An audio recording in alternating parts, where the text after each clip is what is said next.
Jumpa lagi di Ribut TV. Ini adalah Smart TV dari brand lokal dengan ukuran terbesar yang pernah kami uji.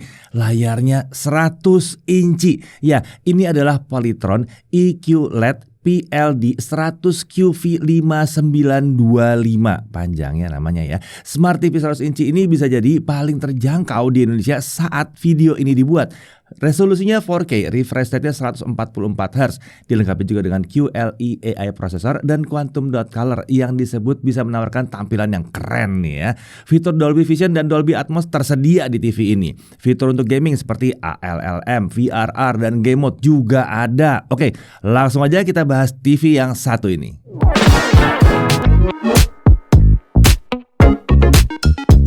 Oke, sebelum mulai, saya sih menyarankan untuk pelajari dulu harga Smart TV dengan layar super besar di 100 inci ini berapa sih sebenarnya. Kenapa? Supaya bisa tahu harga Smart TV 100 inci yang kami uji kali ini sebenarnya mahal, murah, atau kurang lebih harganya rata-rata pasar aja ya. Oke? Nah, akhirnya kami berkesempatan untuk membahas Smart TV dari Polytron. Dan nggak tanggung-tanggung kali ini mereka ngirimin Smart TV dengan ukuran yang super besar seperti ini untuk kami review. Oh ya, sebelum kita udah pernah review ya produk lain dari Polytron seperti proyektor mereka yaitu Smart Cinemax Projector. Kalau kalian belum nonton, mungkin kalian kelewatan atau belum subscribe mungkin. Udah tahu dong harus ngapain. Nah, oke, sekarang kita langsung bahas aja Smart TV dengan ukuran super besar ini mulai dari paket penjualannya. Di sini tentu ada unit Smart TV-nya ya. Lalu ada 2 buah stand atau kaki untuk TV ini, ada remote dan paket dokumennya. Nah, untuk desain, TV ini desain itu terkesan minimalis dan elegan ya, dan warnanya tuh abu-abu tua. Bezel kiri, atas, dan kanan layar itu ketebalan sekitar 15 mm. Sementara untuk bezel bawah itu sekitar 20 mm. Bukan yang super tipis tapi wajar mengingat di bagian bawah ini ada 2 buah speaker. TV ini menggunakan 2 buah stand dengan desain kurang lebih seperti ini nih ya. Nah, stand ini terasa udah cukup kokoh ya dan bisa menopang TV dengan baik. Dan stand ini membuat TV berjarak sekitar 4 cm dari permukaan meja. Ini masih agak sedikit kurang tinggi untuk soundbar. Jadi kalau mau pakai soundbar kita harus naruhnya di depan TV. Kalau TV-nya ditaruh di atas meja. Nah, kalau kita taruh soundbar di depan TV, jangan khawatir akan menghalangi receiver remote TV-nya karena remote-nya udah pakai Bluetooth, nggak pakai infrared. Kalau dilihat dari samping, bagian ujung TV ini memiliki ketebalan sekitar 17 mm dan semakin ke tengah ini semakin bertambah ya ketebalannya. Lanjut ke sisi belakang. Di bagian tengahnya ini terdapat lubang mounting dengan ukuran 600 x 400 mm untuk masang bracket. Ini untuk masang TV ke dinding gitu misalnya ya. Ada juga sebuah subwoofer di dekat lubang mounting tersebut. Kemudian di area kanan ada deretan konektor I/O. Konektor I/O ini ditempatkan di 2 area. Ada konektor yang menghadap ke samping dan ada juga yang menghadap ke belakang. Sementara untuk konektor power ada di sisi kiri belakang TV. Selanjut ke sisi bawah ada sebuah switch untuk mengaktifkan built-in mikrofon. Ini adalah mikrofon untuk hands-free mode ketika menggunakan voice command. Kemudian di sisi bawah ini juga terdapat 2 grill speaker yang menghadap ke bawah. Dimensi TV ini adalah panjangnya 224 cm, lebar 130 cm dan ketebalan 10 cm saja. Sementara untuk bobotnya ada di kisaran 60 kg. Memang terbilang cukup berat, tapi ingat kan, ini TV 100 inci, bukan 75, bukan 55 ya. Nah, untuk speknya ya ukurannya 100 inci tentunya ya. Resolusinya 4K 3840 x 2160 pixel. Teknologi layarnya pakai EQ LED dengan Quantum Dot Color. Refresh rate-nya 144 Hz. Video prosesornya pakai QLE AI processor dilengkapi dengan fitur penunjang tampilan nih seperti MEMC hingga 240 Hz, Dolby Vision dan Dolby Vision IQ, dan ada juga beberapa fitur pendukung gaming seperti Game Mode Pro, FreeSync, Auto Low Latency Mode atau ALLM ya, lalu Variable Refresh Rate atau VRR. Nah, untuk audio dia pakai audio dengan sistem 2.1.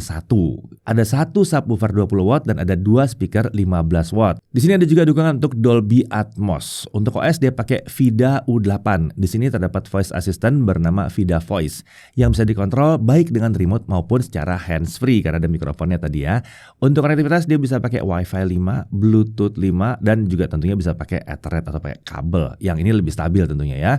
Untuk TV-nya bisa digital dan analog dan sudah support TV digital dengan standar DVB-T2 yang digunakan di Indonesia.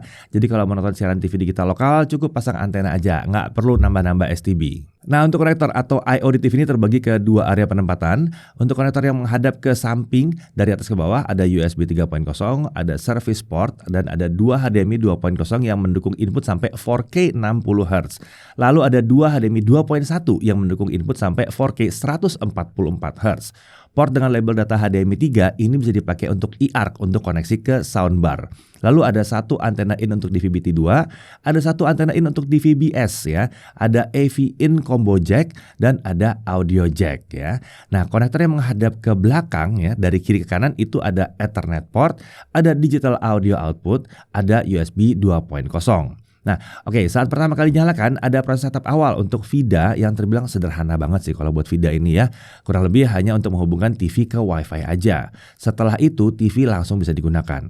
Tampilan utama VIDA ini banyak diisi rekomendasi konten dari aplikasi yang sudah keinstal di TV ini. Sayangnya rekomendasi ini nggak bisa kita atur. Di sini terdapat banyak aplikasi streaming populer seperti Netflix, YouTube, Prime Video, Apple TV, dan Disney Plus Hotstar. Aplikasi streaming lokal seperti Video dan Mola ada juga di sini. Nah, kalau mau install aplikasi lain, kita bisa download lewat app Marketplace. Untuk casting konten, TV ini sudah kompatibel dengan Chromecast ya. Jadi kita bisa melakukan casting konten dari perangkat dengan OS Android atau Windows ke TV ini.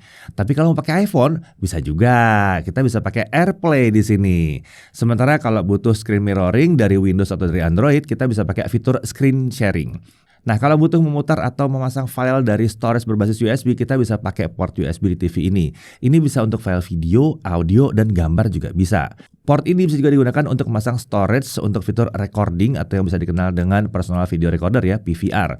Selain itu, port USB ini juga bisa untuk memasang perangkat input seperti keyboard misalnya atau mouse juga bisa. Ini untuk mempermudah kita saat melakukan input teks ke TV misalnya. Kita juga bisa memanfaatkan 4 port HDMI yang tersedia untuk menghubungkan perangkat seperti konsol game, laptop, dan lain-lain ke TV ini. Secara standar, semua port HDMI ini berjalan di mode auto. Jadi kita tidak perlu ngubah secara manual dari mode standar ke mode enhance ya. Saat kami hubungkan laptop ke TV ini melalui port HDMI 2.1-nya, kami bisa mendapatkan resolusi 4K dengan refresh rate langsung sampai 144Hz tanpa ada masalah. Saat kami aktifkan mode HDR pun, TV ini masih bisa menjalankan resolusi 4K 144Hz dengan baik. Tampilan juga kelihatan normal, nggak ada masalah sama sekali. Nah, untuk navigasi, TV ini tidak memiliki tombol navigasi fisik sama sekali ya. Jadi gunakan remote TV-nya aja untuk melakukan navigasi. Remote ini sudah menggunakan koneksi Bluetooth dan hadir dengan banyak tombol. Jadi bukan pakai desain yang minimalis. Tombol navigasi utama ada di area tengah dengan beberapa shortcut penting ada di sekitar tombol navigasi. Di area atas terdapat numpad untuk input channel TV. Sementara di area bawah ada shortcut untuk beberapa aplikasi streaming seperti Video, Netflix, Prime Video, YouTube, dan Mola juga ada. Tapi selain dengan remote, kita juga bisa melakukan navigasi di TV ini dengan voice assistant VIDA Voice. Ini bisa diakses dengan remote maupun secara hands-free ya. Tapi kalau mau digunakan secara hands-free, kita perlu aktifkan hands-free mode terlebih dahulu di menu setting TV ini. Setelah aktif, kita bisa mengaktifkan voice command dengan keyword Hey VIDA. Contohnya seperti ini. Hey VIDA, open YouTube. Hey VIDA, turn off yourself. Nah, saat mencoba TV ini, hal pertama kali yang kami rasakan adalah tampilannya yang masif banget. Untuk akhir tahun 2024, 100 inci itu masih masif banget, kerasa besar banget. Ini memang membawa pengalaman yang cukup berbeda. Bahkan jika dibandingkan dengan TV 75 atau 85 inci sekalipun, masih terasa ini lebih besar jauh gitu ya. Nah, untuk kualitas tampilannya, ini memang bukan yang terbilang luar biasa banget, tapi menurut kami sudah sangat memadai. Kami coba ukur dan terlihat kalau gamut coveragenya dan volumenya di mode standar, dynamic, dan sport itu diarahkan mendekati 90% DCI-P3. Sementara untuk mode cinema, itu diarahkan mendekati 100% sRGB. Jadi memang bisa dibilang tampilan TV ini sudah mencukupi untuk berbagai kebutuhan. Untuk tingkat brightness-nya ini ada di kisaran 450 nits untuk mode SDR. Sementara di mode HDR dia bisa naik ke 514 nits. Nah, oke. Kalau gitu untuk viewing angle-nya gimana nih? Sayangnya di sini masih belum terlalu luas ya menurut kami ya. Terlihat ada pergeseran warna dan kontras saat kita melihat TV ini dari sudut kemiringan di samping gitu ya. Jadi nggak tepat 90 derajat ya, nggak tegak lurus dari depan TV. Jadi kami sarankan untuk menikmati tampilan TV ini dari sisi depan ya, jangan dari samping. Lagian ngapain juga nonton TV dari samping gitu ya, agak aneh ya. Nah, kalau dari depan kita bisa mendapatkan gambar yang paling optimal. Untungnya sih ya, TV ini kan ukurannya besar ya. Jadi mau nonton rame-rame juga kemungkinan besar karena akan berada tepat di depan TV-nya. Oke, bagaimana dengan HDR di TV ini? Ini terbilang cukup baik ya. Area gelap bisa diangkat dengan relatif baik, sementara area terang bisa dipertahankan supaya detailnya nggak hilang gitu. Dolby Vision juga bisa ditangani dengan baik. Di sini kita bisa menggunakan preset Dolby Vision IQ, Dolby Vision Dark, dan Dolby Vision Custom yang tersedia di TV ini. Fitur MEMC atau Ultra Smooth Motion itu juga tersedia, dan di beberapa preset gambar ini diaktifkan secara standar atau by default. Tapi kalau misalnya nggak suka sama fitur ini, kita bisa kok menonaktifkannya secara manual. Kan kalau nonton film ya biasanya kalau film-film layar lebar itu standarnya ada di 24 gitu, atau ada yang juga 30 fps. Nah itu ya kalau pakai MEMC ini pasti rasanya agak aneh ya. Oke, sekarang beralih ke audio. TV ini menggunakan sistem audio 2.1 yang artinya 2 speaker dan 1 subwoofer. Kualitas suara yang ditawarkan udah mencukupi sih di sini. Selama bukan suara yang rame banget ya, kami merasa bahwa sistem audio dari TV ini masih bisa menanganinya dengan cukup baik. Sementara untuk volumenya terbilang juga udah cukup lantang ya. Ya setara lah ya dengan ukuran layarnya. Nah, dukungan untuk Dolby Atmos juga sudah tersedia untuk konten yang mendukung. Tapi karena TV ini masih pakai 2.1 doang ya, tentunya kita belum bisa berharap bahwa efek surround-nya tuh benar-benar luar biasa mengelilingi kita gitu. Ya belum bisa tentunya. Kalau audio yang ditawarkan oleh TV ini terasa kurang, ya TV ini juga sudah mendukung sistem audio tambahan kan. Bisa pakai output digital audio, analog audio, e-arc kalau mau pakai soundbar, dan pakai Bluetooth juga bisa ya. Secara umum, kualitas tampilan maupun suara yang ditawarkan oleh TV ini sudah mencukupi untuk menikmati berbagai macam konten. Apalagi dengan ukuran sebesar ini, kita jadi bisa menikmatinya rame-rame dengan keluarga atau dengan teman-teman ya. Oke, sekarang kita bicara soal pengalaman pengoperasian. TV ini dilengkapi dengan akses cepat untuk pengaturan picture mode, dan ini hadir dalam wujud overlay. Jadi kita nggak harus nutupin konten yang lagi kita tonton untuk merubah setting. Nah, TV itu harusnya begini ya. Ini membuat kita bisa langsung melihat efek perubahan yang sedang kita lakukan. Sayangnya akses cepat ini baru tersedia untuk picture mode aja. Sementara untuk pengaturan sound mode kita masih harus akses dari menu setting. Sekarang kita coba gunakan TV ini untuk output tampilan dari perangkat lain. Kita coba pakai laptop ya. TV ini terdiri sebagai G-Sync compatible. Menarik ya. Dan saat kami coba untuk main game, terlihat bahwa G-Sync memang aktif di sini. Ini bisa mengurangi kemungkinan terjadinya tearing atau stuttering saat kita lagi main game. Ada juga fitur penunjang gaming yang lain. Salah satunya adalah game menu yang tampil dalam wujud overlay di area bawah layar seperti ini nih. Di sini terdapat beberapa setting yang berguna untuk kebutuhan gaming, termasuk opsi untuk mengaktifkan AMD FreeSync. Ada juga penanda apakah VRR-nya aktif dan juga indikator FPS yang bisa menunjukkan frame rate saat VRR-nya aktif. Selain itu ada juga game mode yang menjamin input lag rendah saat game dijalankan. Ini adalah efek dari auto low latency mode atau ALLM ya. Nah, saat kami coba ini langsung aktif secara otomatis saat TV dihubungkan ke laptop yang kami gunakan. Ya secara umum main game di layar sebesar ini memang seru banget ya, imersif banget gitu. Tapi sedikit catatan ya, untuk TV dengan ukuran layar sebesar ini kami rasa gamenya akan terasa asik juga kalau dimainkan dengan resolusi 4K tentunya. Jadi ya detailnya tuh mantep. Jadi pastikan aja PC atau laptop kalian juga mumpuni untuk mainin game dengan resolusi 4K. Terlebih lagi kalau mau ngerasain frame rate yang tinggi ya butuh PC yang kencang di situ, GPU yang kencang tepatnya ya untuk mengaktifkan 4K 144 Hz. Oke, untuk konsumsi daya gimana? Nah, di sini dalam mode standar konsumsi daya ada di kisaran 170 sampai 180 watt. Sementara di mode dynamic dan HDR agak naik di kisaran 240 sampai 290 watt. Ini adalah konsumsi daya yang tergolong tidak tinggi sih sebetulnya, apalagi kalau mengingat bahwa ukuran layar itu besar banget.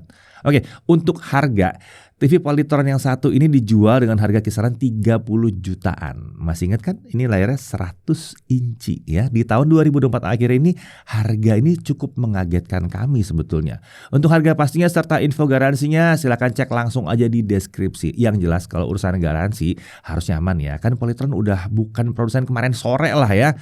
Udah puluhan tahun ada di Indonesia dan service centernya pasti udah banyak. Oke, kita masuk ke hal yang perlu diperhatikan. Pertama, clearance di dasar TV ini relatif rendah. Jadi kalau mau pakai soundbar harus taruh di depan TV. Lalu, viewing angle-nya masih nggak gitu luas banget. Warna dan kontras masih agak sedikit berubah kalau kita ngelihatnya dari sudut samping gitu ya. Kemudian, aplikasi yang tersedia app marketplace dari VIDA ini belum selengkap Google TV memang. Nah, kalau dirasakan kurang, kita bisa nambahin aja set-top box Android ya. Ini udah beres lah ya. Nggak mahal juga, apalagi kalau dibandingin dengan harga TV-nya. Oke, lanjut untuk menu pengaturan cepat ini agak kurang lengkap lengkap, hanya ada shortcut untuk picture mode, sementara untuk sound mode belum ada. Tapi ya paling nggak picture mode-nya udah ada di situlah ya. Nah, kemudian dia hanya punya 2 port HDMI di TV ini yang mendukung standar HDMI 2.1. 2 port lagi ada, tapi yang ini HDMI 2.0.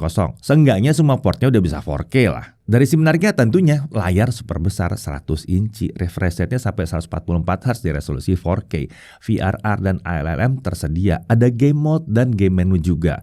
Ada dukungan untuk Dolby Vision dan Dolby Atmos. Lalu ada fitur casting, pakai Chromecast bisa, pakai AirPlay juga bisa. Lalu OS VIDA-nya ini responsif dan ringan saat digunakan. Ada 4 port HDMI juga di sini ya, jadi bisa dipasang ke 4 perangkat lain sekaligus. Kemudian mesti diingat, resiko terjadinya burn-in di layar itu terbilang kecil karena ini bukan pakai OLED kan, jadi lebih aman.